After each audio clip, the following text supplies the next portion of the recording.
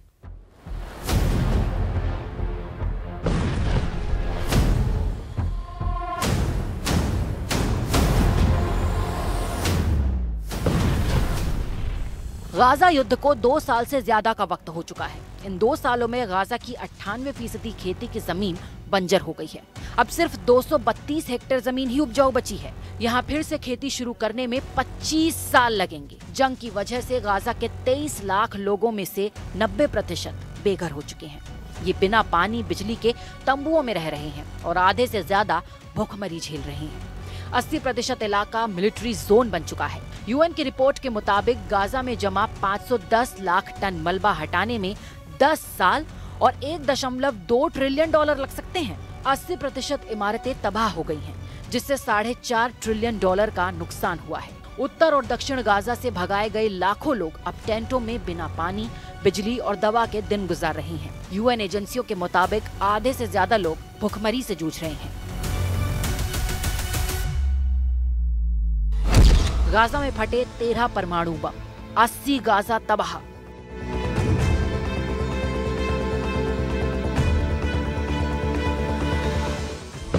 7 अक्टूबर 2023 को हमास के हमले के बाद शुरू हुए 2 साल के युद्ध ने गाजा को पूरी तरह तबाह कर दिया। इजराइल ने 2 लाख टन विस्फोटक गिराए, जो 13 हिरोशिमा परमाणु बमों की ताकत के बराबर है। यानी इजराइल ने जिस तरह गाजा में तबाही मचाई है, जाने कितने सालों में मलबा हट पाएगा। द कैनरी में छपी एक रिपोर्ट में प्रोफेसर पॉल रॉजर्स ने दावा किया है कि नेतन्याहू की सेना ने एक तरह से गाजा को धरती का नरक बना दिया है। यूएन की रिपोर्ट के मुताबिक 80% इमारतें तबाह हो गई हैं, जिनमें से आधी से ज्यादा पूरी तरह ढह चुकी हैं। इजराइल ने 1 किलोमीटर गहरा बफर जोन और 4 सैन्य कॉरिडोर बना दिए हैं। इनमें सबसे बड़ा मोराक कॉरिडोर है, जिससे गाजा अब 2 हिस्सों में बंट चुका है। अभी गाजा के 80% से ज्यादा हिस्से पर इजरायली सेना का कब्जा है। आम गाजा वासियों की आवाजाही सिर्फ 20% हिस्से में सीमित है। गाजा में शिक्षा और स्वास्थ्य दोनों बर्बादी के निशान बन चुके हैं। हमले से पहले गाजा में 850 स्कूल थे, आज 90% स्कूल तबाह हो चुके हैं। गाजा में 10 यूनिवर्सिटी की 51 इमारतों में से एक भी इमारत चालू हालत में नहीं है। 30,000 करोड़ का एजुकेशन इंफ्रास्ट्रक्चर पूरी तरह तबाह हो चुका है। गाजा में 2 साल पहले 36 अस्पतालों में 3,412 बेड थे और अब तक 94% अस्पतालों को नुकसान पहुंच चुका है, जिनमें से आधे बंद हैं। 19 अस्पतालों में थोड़ा बहुत इलाज हो रहा है। यहाँ भी सिर्फ 33% बेड ही उपलब्ध हैं। करीब 40,000 करोड़ रुपए का हेल्थ इंफ्रास्ट्रक्चर तबाह हो चुका है।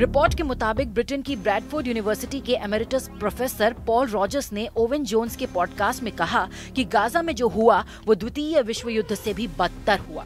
उनका कहना है कि ड्रेसडेन पर सहयोगी सेनाओं की कारपेट बमबारी से भी ज्यादा है।